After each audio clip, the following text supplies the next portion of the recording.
오늘 말씀은 창세기 45장 3절부터 11절까지 그리고 15절 말씀 함께 보겠습니다.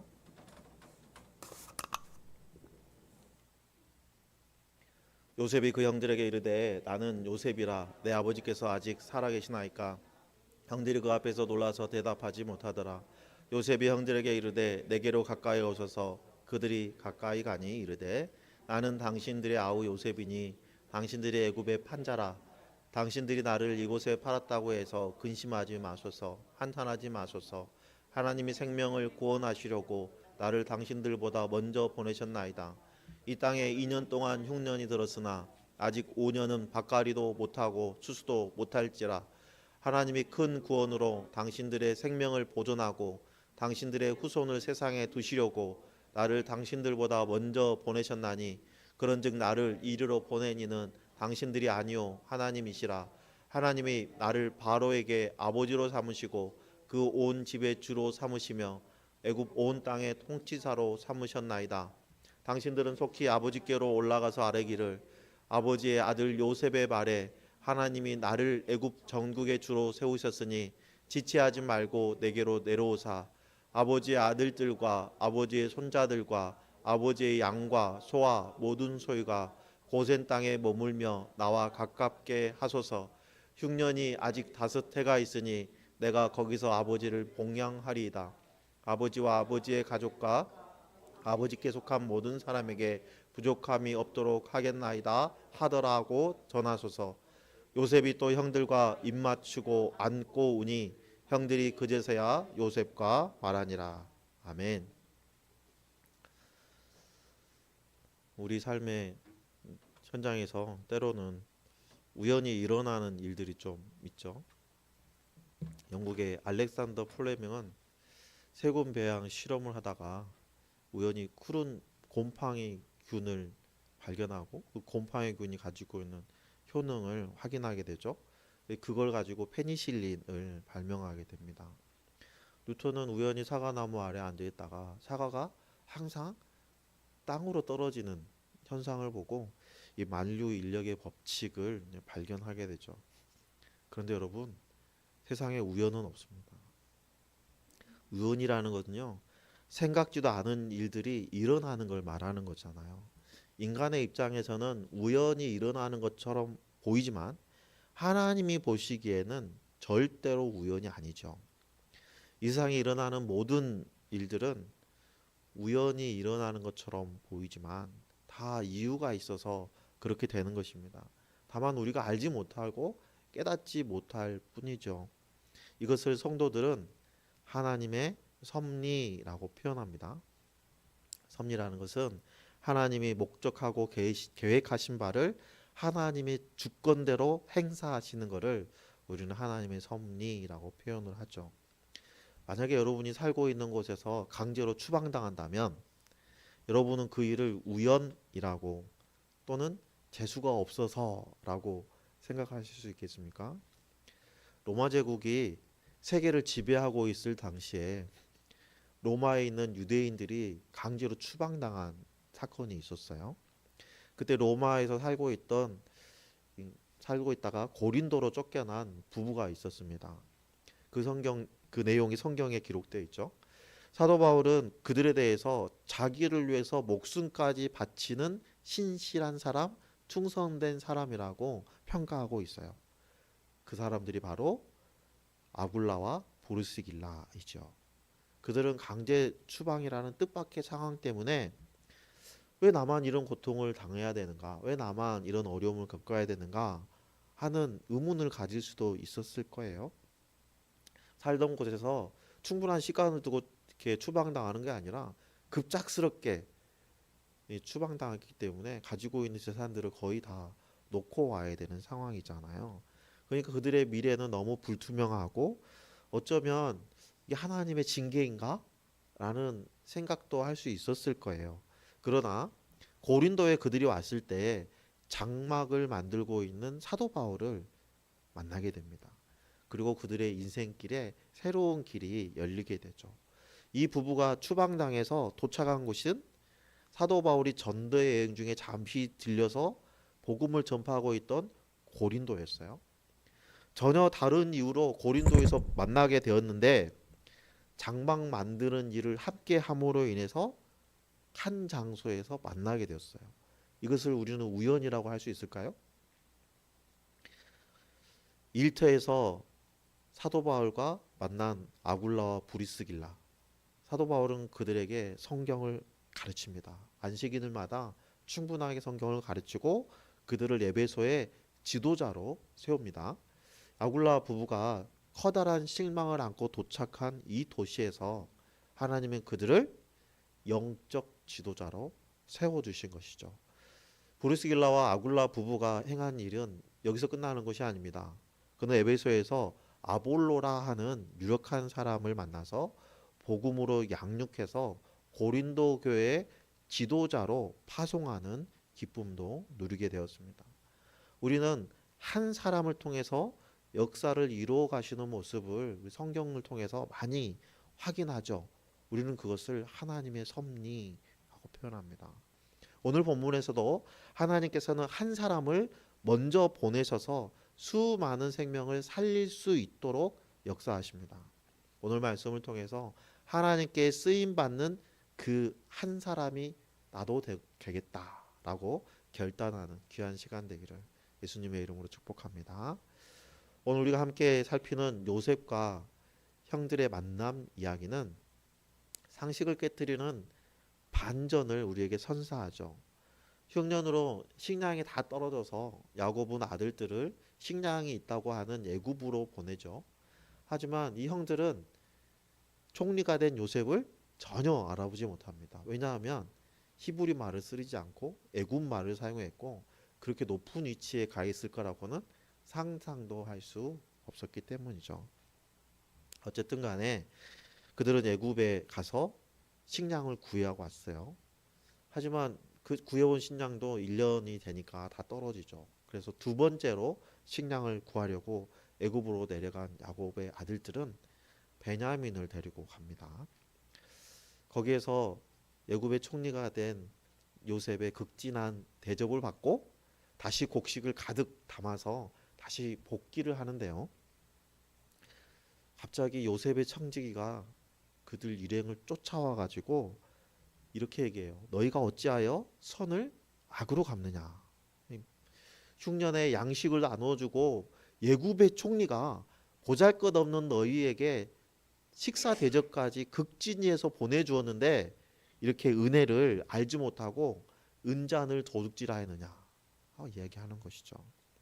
깜짝 놀랐습니다. 우리는 그러한 일이 한 적이 없다. 만약에 우리에게 그 은잔이 발견이 된다면 우리 모두가 총리의 종이 되겠다라고 확언을 하죠. 맹세를 하죠. 확인해 보니까 막내 베냐민의 자루에서 은잔이 발견됩니다. 그들은 가던 길을 돌이켜서 다시 요셉에게 갈 수밖에 없었죠. 그리고 요셉은 베냐민은 종으로 남고 나머지는 식량을 가지고 고향으로 돌아가서 나머지 식구들의 생명을 구하라 하고 얘기하죠. 이때 유다가 나섭니다. 이때 유다가 나서서 내가 베냐민 대신 당신의 종이 되겠으니까 베냐민을 놓아서 보내주세요. 베냐민이 함께 가지 않으면 자신의 아버지에게 재해가 미치게 될 것이다 라고 말하면서 백발이 상성한 나의 아버지께서 울면서 수월로 내려가는 모습을 내가 참아 볼 수 없습니다. 이렇게 얘기하죠. 창세기 44장 33절에 표현된 말인데요. 여기서 재해라고 번역된 단어의 원형은 라라는 히브리어인데요. 악을 행한 악행이라는 단어입니다. 요셉이 베푼 선을 악으로 갚는 행위가 결국은 자신의 아버지에게 악으로 되돌려지는 상황이 만들어지고 있는 거죠. 우리가 요셉에 대해서 오해하고 있는 것 중에 하나가 요셉이 형들의 잘못을 고자질하는 사람이라고 우리가 생각하는 거예요. 창세기 37장 2절에 보면 요셉이 17세의 소년으로서 그의 형들과 함께 양을 칠 때에 그의 아버지 아내들 비라와 실바의 아들들과 더불어 함께 있더니 그가 그들의 잘못을 아버지에게 말하더라 하고 기록되어 있죠. 여기서 잘못이라는 단어가 라라는 단어입니다. 악이라는 단어예요. 그들이 행하는 악을 아버지에게 말했다는 거예요. 요셉의 형들은 악을 행하는 자들이었다라는 것을 우리는 알 수 있죠. 그리고 오늘 본문 바로 앞에 있는 44장 5절 말씀에 보면 너희가 이같이 하니 악하다라고 정의를 합니다. 요셉의 형들은 악한 존재라고 정의를 해주는 거예요. 따라서 지금 요셉 앞에서 베냐민을 구명하고 있는 유다의 모습은 이전의 모습과는 완전히 결이 다른 모습을 보이고 있는 거예요. 유다의 이러한 변화는요, 창세기 38장에 기록되어 있는 다말과의 사건 때문에 변화가 되었어요. 자신이 깨어졌죠.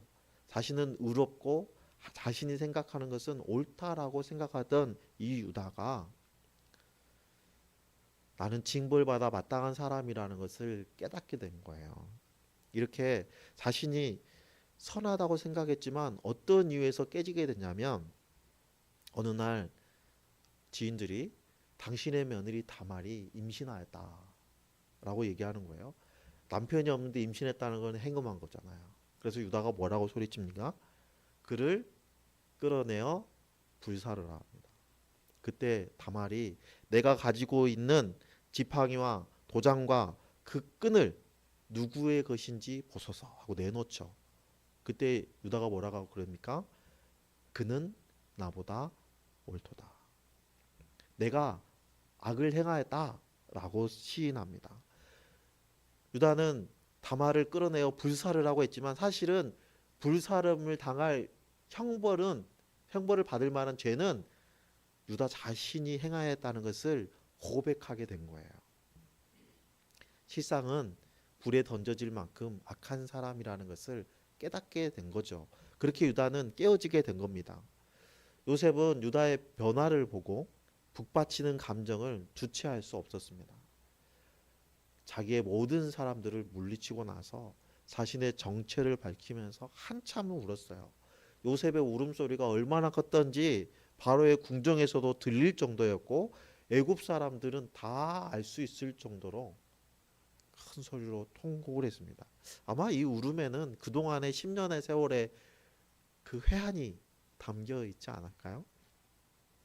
요셉의 형들은 그 자리에서 얼어붙고 말았습니다. 요셉은 자신이 형들의 동생이요, 당신들이 애굽에 판 요셉이라고 말하고 있기 때문이죠. 그 순간 형들은 어떤 생각이 들었을까요? 그때 요셉을 팔지 말았어야 했어. 그 후회함과 이제 막강한 권력을 가지고 있는 이 요셉이 우리에게 복수할지도 몰라 하는 그 두려움과 요셉이 어렸을 때 꾸었던 그 꿈들이 생각나면서 우리는 요셉에게 굴복할 수밖에 없는 그런 운명인가 보다, 뭐 이런 생각을 할 수도 있었겠죠. 그런데 이어서 들리는 요셉의 목소리는 그들에게 큰 충격을 줍니다. 5절 말씀을 봅니다. 당신들이 나를 이곳에 팔았다고 해서 근심하지 마소서, 한탄하지 마소서. 하나님이 생명을 구원하시려고 나를 당신들보다 먼저 보내셨나이다. 요셉은 자신이 형들에 의해서 애굽에 팔려왔지만 그 일은 하나님의 섭리에서 일어난 일이라고 말씀하시는 거예요. 말하고 있는 거예요. 당시에는 이에는 이, 눈에는 눈. 여러분, 동해보상법은요, 가해자에게 피해자가 보여줄 수 있는 최대한의 배려였어요. 여러분, 내가 어떤 사람에게 이유도 없이 손을 다쳤어요. 그럼 그 사람에게 손만 다치게 합니까? 뺨도 때리고 주먹질도 하고 하잖아요. 딱 그만큼만 갚으라는 것은 가해자를 보호하는 장치거든요. 여러분, 그런데요, 요셉은 자기가 가진 권력으로 형들을 속박하지 않습니다. 여러분, 요셉이 총리가 되고 나서 자신을 억울하게 감옥살이를 하겠던 보디발과 보디발의 아내에게 복수하였다라는 말이 있습니까? 없죠. 없습니다. 왜 그럴까요? 그것조차도 하나님의 섭리다라고 요셉은 생각했기 때문이에요. 그래서 요셉은 내가 왜 종으로 팔려와서 이 고생을 해야 되는가? 많고 많은 사람 중에 왜 하필 난가? 내가 무슨 죄가 있다고 이런 시련을 겪어야 하는가? 이런 원망을 하지 않았어요. 요셉의 시선은 항상 하나님을 향해 있었거든요. 요셉은 나 중심의 사고가 아니라 하나님의 중심의 사고를 가지고 있었어요. 그래서 하나님께서 나를 이곳에 보내셔서 내가 무엇을 하기를 원하시는 걸까 하는 질문을 가지고 있었던 거예요. 삶의 기준이 내가 아니었던 거예요. 하나님이 중심되는 삶을 살고 있었던 거예요. 요셉에게서 우리는 철저한 사명의식을 발견할 수 있죠. 요셉이 이 세상을 살아가는 이유는 개인의 영달을 위해서가 아니라 하나님이 주신 사명을 감당하기 위해서였어요. 철저하게 그는 하나님의 섭리를 신뢰하면서 하나님의 말씀에 순종하였던 거예요.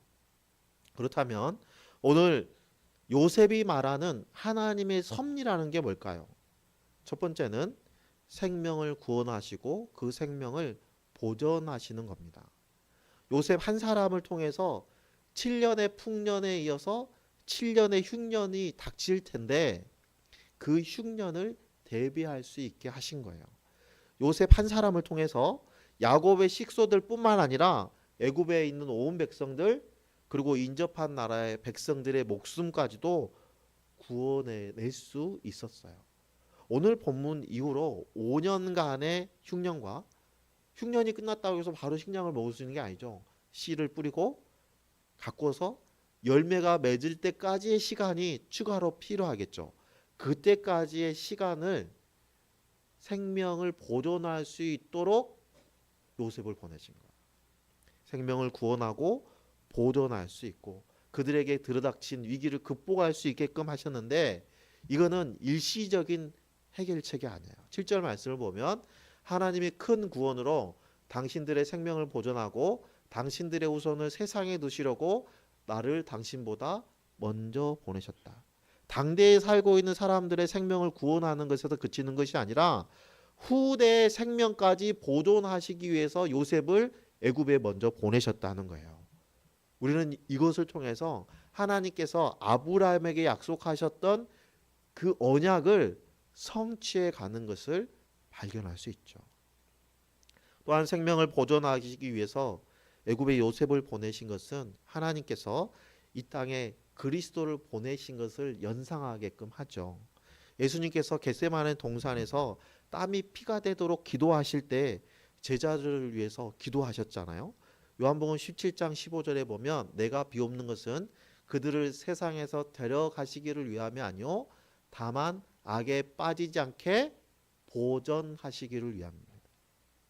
요셉을 통해서 이스라엘 백성들의 후손을 생명을 보존하셨던 것처럼 예수님은 제자들의 생명을 보존해 주시기를 하나님께 간구하고 있어요.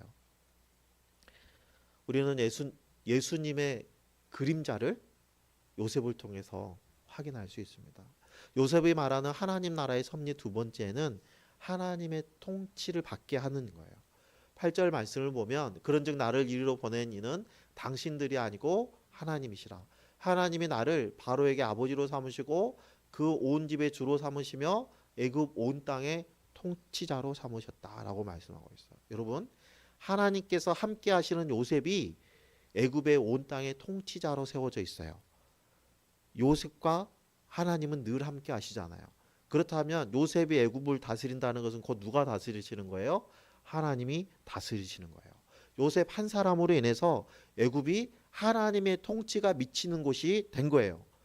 흉년으로 양식이 없어서 죽어가는 곳이 지옥이라면 먹을 것이 풍부한 애굽은 천국이죠. 애굽이 천국이 된 비결이 뭡니까? 하나님의 통치가 미치는 곳이 되었기 때문이에요. 우리 예배를 시작할 때 찬송가 438장 불렀잖아요. 높은 산이 거친 들이 초막이나 궁궐이나 내 주 예수 모신 곳이 그 어디나 하늘나라. 하나님의 통치가 미치는 곳이 하나님의 나라예요. 창세기 39장 2절, 3절, 21절, 33절에 보면 요셉이 보디발의 집에 팔려왔을 때 요셉이 억울하게 감옥에 갇혔을 때 하나님이 함께 하셨고 하나님이 함께 하심으로 인해서 형통하였다고 4번이나 반복하고 계세요. 이 말은요, 하나님의 통치가 감옥에까지, 보디발의 집에도, 애굽의 온 지역에도 미치고 있었다는 거예요. 하나님께서는 요셉 한 사람을 통해서 애굽이 하나님의 통치 아래에 있음을 보여주고 계시는 거죠. 요셉이 말하고 있는 하나님의 섭리 세 번째는요, 오늘 보면 4절과 15절에 볼 수 있는데요. 요셉이 형들에게 내게로 가까이 오소서 하고 청하죠. 그리고 15절에 보면 요셉이 형들과 입맞추고 안고 울었다라고 기록하고 있습니다. 여러분, 요셉이 형들에게 복수하려는 마음이 남아있다면 형들을 끌어안고 입맞추고 울 수 있었을까요? 히브리인들의 입맞춤은 평안이라는 인사예요. 우리는 샬롬 하고 인사하잖아요. 그들은 입맞춤으로 인사하고요. 그런 인사의 모습 우리는 신약교에서도 우리 찾아볼 수 있잖아요. 히브리어는 살롬, 헬라어로는 에이레네, 그죠? 우리 찬양단 중찬팀 이름이 에이레네잖아요. 하나님께서 요셉에게 용서하는 마음을 주셔서 형제들을 포함하고 야곱을 애굽으로 내려오게 하셔서 고센 땅에서 지내게 하십니다. 결과적으로 하나님께서는 요셉 한 사람을 먼저 보내셔서 야곱 일가를 고센 땅으로 부르셨고 고센 땅에서 샬롬 공동체를 이루게 하셨던 거예요. 요셉의 용서가 아니라면 이루어질 수 없었던 일입니다. 하나님의 용서가 아니면 우리는 하나님의 평안을 누릴 수가 없죠. 주님이 이 땅에 오셔서 하나님의 그 죄의 용서하심을 이루려 하심으로 우리는 주님 안에서 평안의 공동체인 주님의 몸된 교회를 누릴 수 있게 되었어요. 이 시대를 살아가는 우리에게 하나님께서 원하시는 것은 샬롬 공동체, 다시 말하면 에이렌의 공동체를 이루는 거예요. 우리는 하나님께서 요셉을 애굽으로 파송하신 것을 통해서 예수님께서 제자들을 각 마을에 파송하시는 모습을 연상해 볼 수 있잖아요. 여러분, 예수님께서 제자들을 각 마을에 파송한 이유가 뭐였죠? 누가복음 9장에 보면 예수께서 12제자를 불러 모으사 모든 귀신을 제어하며 병을 고치는 능력과 권위를 주시고 하나님의 나라를 전파하며 앉는 자를 고치게 하려고 보내셨다라고 말씀하세요. 여러분, 하나님 나라를 전파하고 이 땅의 백성들이 하나님과 화목하게 하는 것, 이것이 예수님이 제자들을 각 마을에 보내신 목적이에요. 예수님의 그러한 파송의 이야기는 요셉의 이야기를 통해서 그림자처럼 다시 확인할 수 있죠. 요셉의 이야기는 예수님의 구원 사역을 예표한다라고 설명하거든요. 하나님께서는 세상을 사랑하시기 때문에 독생자를 아낌없이 내어주셨잖아요.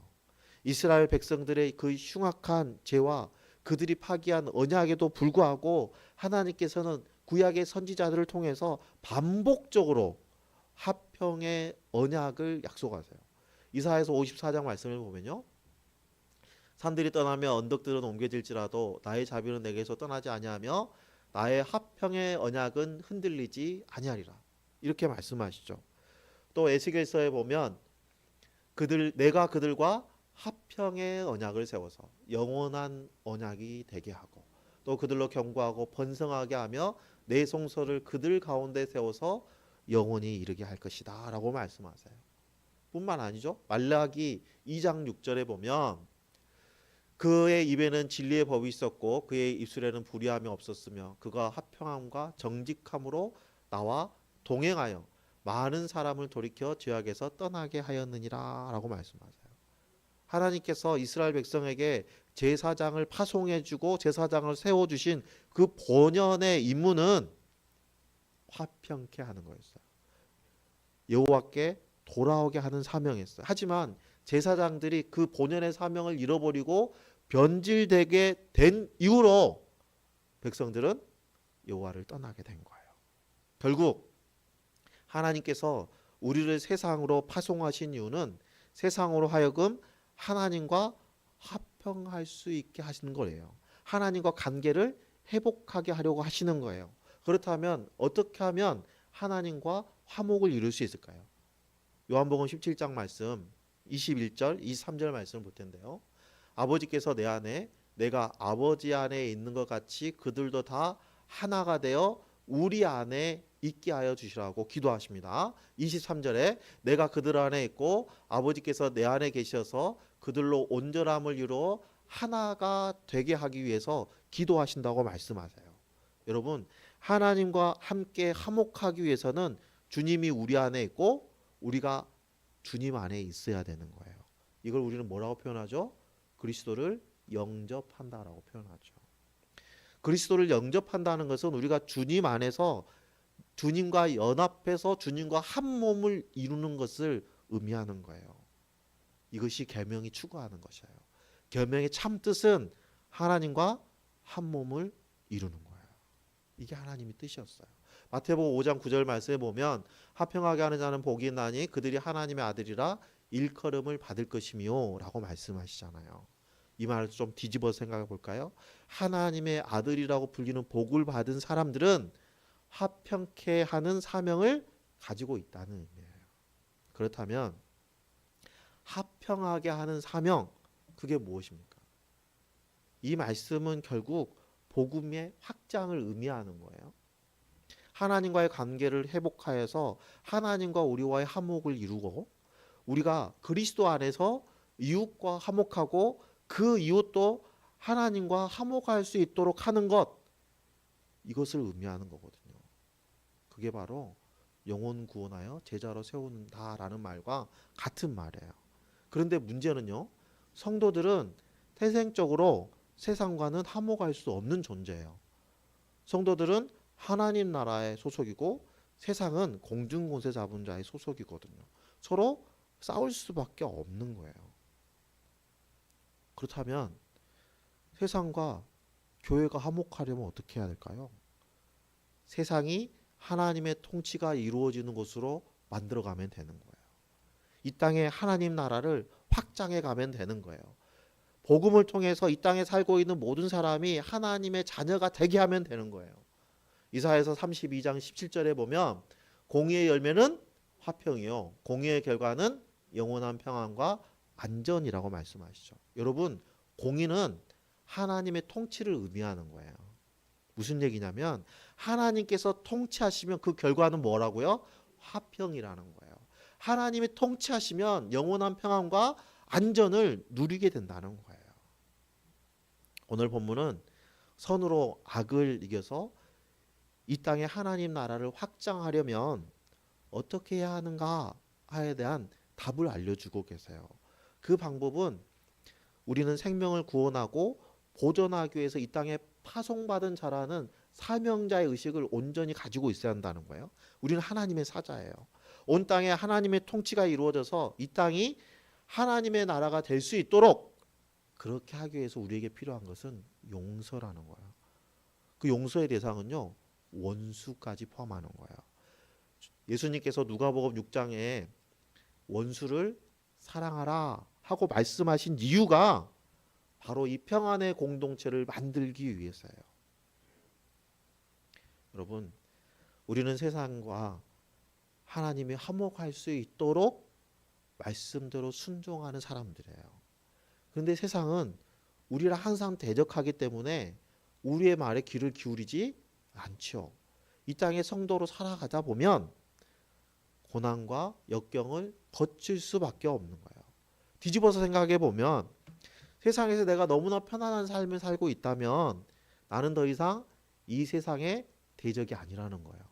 다른 말로 표현하면 세상이 나를 대적하지 않는다는 것은 내가 더 이상은 세상의 위협적인 존재가 아니라는 거예요. 내가 하나님의 제자로서의 역할을 감당하지 못하고 있다는 것이죠.